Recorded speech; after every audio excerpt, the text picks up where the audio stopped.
Banking में chapter 1 में आज बात करते हैं बैंकों के प्रकार। सबसे पहले बैंकों के प्रकार में केंद्रीय बैंक। भारत में रिजर्व बैंक ऑफ इंडिया इस काम को करती है, केंद्रीय बैंक के रूप में जानी जाती है। इसके काम होते हैं साख पर नियंत्रण करना, पत्र मुद्रा का निर्गमन करना, सरकार को आर्थिक तथा वित्तीय सलाह देना, वित्तीय आंकड़े एकत्रित एवं प्रकाशित करना।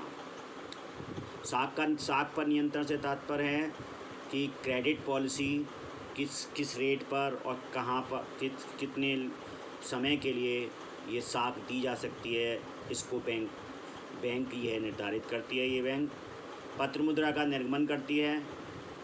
भारत में जितनी भी पत्र मुद्रा का निर्गमन होता है, 1 रुपये के नोट को छोड़कर बाकी सारे नोट भारतीय रिजर्व बैंक ऑफ इंडिया निर्गमन करती है। सरकार को आर्थिक तथा वित्तीय सलाह देती है और वित्तीय आंकड़े देश में वित्तीय आंकड़े एकत्रित करती है और उसको प्रकाशित करती है। दूसरे प्रकार की बैंक होती है व्यापारिक तथा वाणिज्य बैंक। इसे संयुक्त शकन बैंक भी कहते हैं। इस तरह की 10 बैंकें सार्वजनिक क्षेत्र सरकारी वर्तमान में हैं। निजी क्षेत्र में HDFC, ICICI आदि बैंक हैं। इनका प्रबंध एवं संचालन मंडल करता है। इनका प्रबंध एक संचालक मंडल करता है। इनकी स्थापना भारतीय बैंकिंग कंपनी अधिनियम के अंतर्गत होती है। तीसरी प्रकार का बैंक है औद्योगिक बैंक है। मध्यम तथा बड़े उद्योगों की सहायतार्थ इन बैंकों की स्थापना की गई है। उद्योगों को ऋण के द्वारा वित्तीय सहायता करते हैं ये बैंक। सरकार तथा केंद्रीय बैंक इन्हें ऋण देते हैं। अपनी पूंजी अंश तथा ऋण पत्रों के विक्रय से प्राप्त करते हैं ये बैंक। भारतीय औद्योगिक वित्त निगम लिमिटेड, भारतीय औद्योगिक लघु उद्योग विकास बैंक इसके उदाहरण हैं। अब बात आती है 5वीं प्रकार की बैंक कहती है विदेशी विनिमय बैंक। विदेशी विनिमय बैंक, इन्हें विनिमय बैंक भी कहते हैं। इसके 2 कार्य हैं। विदेशी व्यापार के लिए अर्थ प्रबंधन का कार्य यही करती है। यह बैंक अन्य देश की मुद्रा से अपनी मुद्रा विनिमय करती है और सोने चांदी का क्रय विक्रय करते हैं यही बैंक। 5वें प्रकार की बैंक है कृषि बैंक। कृषि बैंक, भारत देश एक कृषि प्रधान देश है। चूँकि कृषि व्यवसाय का स्वभाव व्यापार तथा उद्योगों में से एकदम भिन्न होता है, कृषि व्यवसाय की अनिश्चितता तथा किसान की निर्धनता के कारण बैंक इन्हें आसानी तथा शीघ्रता से ऋण नहीं मिल पाते हैं बैंकों से इन्हें। इसलिए सरकार ने कृषि व्यवसाय की आवश्यकताओं पूर्ति हेतु कृषि बैंक की स्थापना की, जिसे सरकार ने इसकी सहायता के लिए बनाए। यानी कि ये कृषि बैंक के लिए सहायतार्थ बनाए गए सबसे पहले है भूमि बंधक बैंक।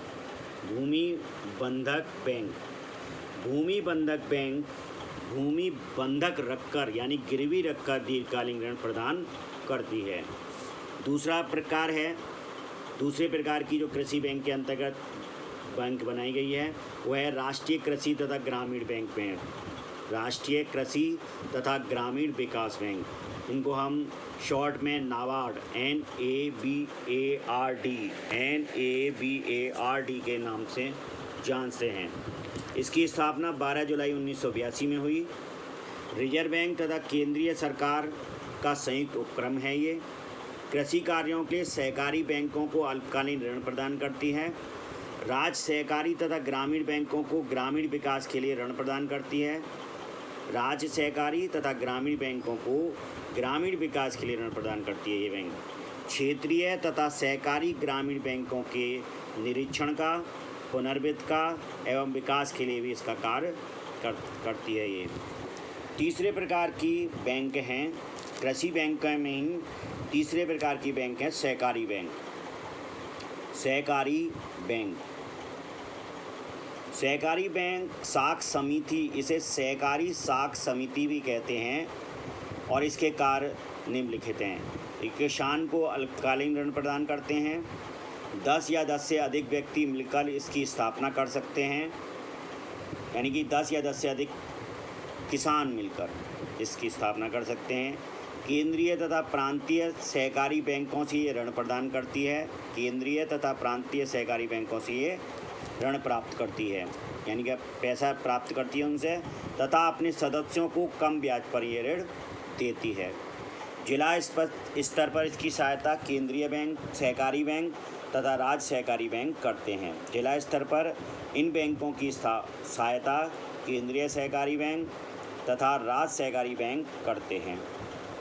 क्षेत्रीय ग्रामीण बैंक ग्रामीण क्षेत्रों में कमज़ोर वर्ग तथा छोटे तथा सीमांत किसान, जो भूमिहीन किसान हैं, मजदूरी के रूप में जो किसानी करते हैं अथवा दस्तकार हैं तथा छोटे उद्योगों की मदद के लिए इसकी स्थापना 2 अक्टूबर 1975 को की गई। इसके बाद है बचत बैंक। ये कृषि बैंक के बाद अगली बैंक प्रकार की बैंक है बचत बैंक। ये बैंक देश की जनता में बचत को प्रोत्साहित हेतु डाकघर तथा वाणिज्य कॉमर्शियल बैंकों के माध्यम से ये किया जाता है, यानी कि डाकघर और तथा वाणिज्य बैंकों में बचत बैंक खाते खोले जाते हैं। 7वीं बैंक प्रकार की बैंक है विनियोग बैंक। विनियोग बैंक ये बचतों का निवेश LIC में का निवेश करती हैं। इनका उदाहरण के तौर पर इन्हें LIC तथा UTI, LIC और UTI का ये काम है कि वो जो बचतें हैं उनका निवेश कहीं करती हैं, शेयर मार्केट में या अन्य जगह पर निवेश करती हैं, वहाँ से अधिक ब्याज कमाती हैं और जिन्होंने ये बचत करी है उनको कुछ कम ब्याज दे देती हैं। अगले 8वें प्रकार की बैंक है निर्यात आयात बैंक। निर्यात आयात बैंक की ये निर्यात और आयात के लिए सहायता हेतु बनाई गई हैं। इनका काम है देश के निर्यातक और आयातकर्ताओं को मदद करना, आयात व्यापार करने के लिए, निर्यात व्यापार करने के लिए। 9वें प्रकार की बैंक है राष्ट्रीय आवास बैंक। आवास हेतु ऋण उपलब्ध कराना इनका काम है, जैसे कि राष्ट्रीय आवास बैंक, ये उसके उदाहरण हैं। लास्ट में है 10वां प्राचीन देसी बैंकर्स। ये रजिस्टर्ड महाजन और साहूकारों को हम प्राचीन देसी बैंकर्स कह सकते हैं। अब बात करते हैं बैंकों का महत्व, या इसको हम लाभ के रूप में भी जान सकते हैं। आधुनिक युग में बैंक के बिना आर्थिक विकास असंभव ऐसा प्रतीत होता है। जिन क्षेत्रों में बैंक नहीं होते वे क्षेत्र प्राय पिछड़ जाते हैं, जैसे भारत में ग्रामीण, आदिवासी तथा पहाड़ी क्षेत्र, जहां बैंकों की कमी के कारण आज भी पिछड़े हुए हैं। बैंकों का महत्व निम्न कारणों के द्वारा समझ सकते हैं। जनता में बचत का प्रोत्साहन। बचत बैंक व घरेलू गुल्लक बचत खाते बैंकें खोलती हैं, जिनसे जनता में बचत को प्रोत्साहन मिलता है। पूंजी का निर्माण।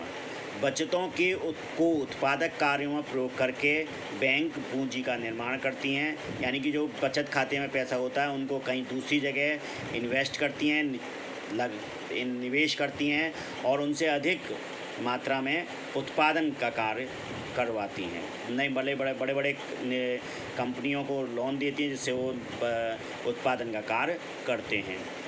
तीसरा है साख निर्माण।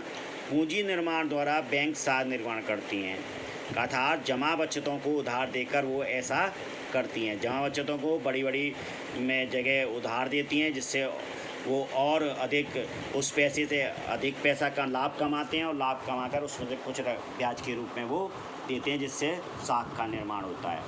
कीमतें स्थिर रखने में सहायक। साख तथा मुद्रा निर्माण द्वारा ऐसा कीमतें स्थिर रखी जा सकती हैं। वित्तीय साधनों की पूर्ति में संतुलन। वित्तीय साधनों की पूर्ति में संतुलन। जिन क्षेत्रों में बैंक की मात्रा ज़्यादा है वहाँ बचत भी ज़्यादा होगी, जिससे इन अधिक बचतों को कम बचत जमा वाले क्षेत्रों में भेजकर संतुलित किया जाता है। यानी कि वित्तीय साधनों की पूर्ति का संतुलन बनाया जाता है। हर जहाँ जिस क्षेत्र में ज़्यादा जमा है बचत है उसको दूसरे जमा क्षेत्रों में जहाँ पर जमा ज़्यादा नहीं है वहाँ भेज दिया जाता है। इससे संतुलन बना रहता है। आर्थिक विकास में सहायक बैंकें उद्योग, व्यापार, कृषि को पर्याप्त मात्रा में पूंजी को प्राप्ति हो जाती है। बैंकों से उद्योगों को, व्यापार को, कृषि को पर्याप्त मात्रा में पूंजी की प्राप्ति ऋण के रूप में हो जाती है, जिससे वो अपना आर्थिक विकास आसानी से और तेज़ी से कर लेते हैं। अगला है जीवन स्तर में सुधार। उपभोक्ताएं वस्तु हेतु ऋण जनता को मिलते हैं। जैसे आप फ्रिज वगैरह खरीदने के लिए, मकान बनाने के लिए आदि ऋण भी बैंकें उपलब्ध कराती हैं, जिससे वो जनता का जीवन स्तर सुधरता है। तो अगला है धनराशि का स्थानांतरण। ड्राफ्ट, चेक, आरटीजीएस, एनईएफटी से आसानी से आज के टाइम में पूंजी की गतिशीलता प्रदान की जाती है, अर्थात तेजी से ट्रांसफ़र एक जगह से दूसरी जगह राशि हस्तांतरण की जाती है। ये बैंक के द्वारा ही संभव है, जिससे व्यापार में तीव्र विकास होता है। अंतर्राष्ट्रीय व्यापार में सहयोग। आयात निर्यात में भी बैंकें सहयोग करती हैं, जिससे कि आयात निर्यात बढ़ सके और देश में विदेशी पूंजी का भंडारण हो सके। मुद्रा निर्गमन पर नियंत्रण। केंद्रीय बैंक आरबीआई द्वारा ऐसा मुद्रा निर्गमन पर नियंत्रण किया जाता है, जिससे कि मुद्रा का संतुलन बना रहता है। पूर्ति और मांग और पूर्ति में संतुलन बना रहता है। मुद्रा प्रणाली में लोच। मुद्रा की अधिकता को बचत के रूप में जमा तथा कमी होने पर उधार ऋण आदि प्रदान करके कमी को समाप्त करने बैंक सहायक होते हैं। अर्थात मुद्रा की अधिकता ना हो बचत के रूप में, तो वो उसकी जगह वो क्या करते हैं, अधिक लोन देना चालू कर देते हैं, और जब मुद्रा की बचत कम हो जाती है तो लोन देना कम कर देते हैं, जिससे कि मुद्रा प्रणाली में इस बैंक के आसानी से लोच उपलब्ध करा देती हैं।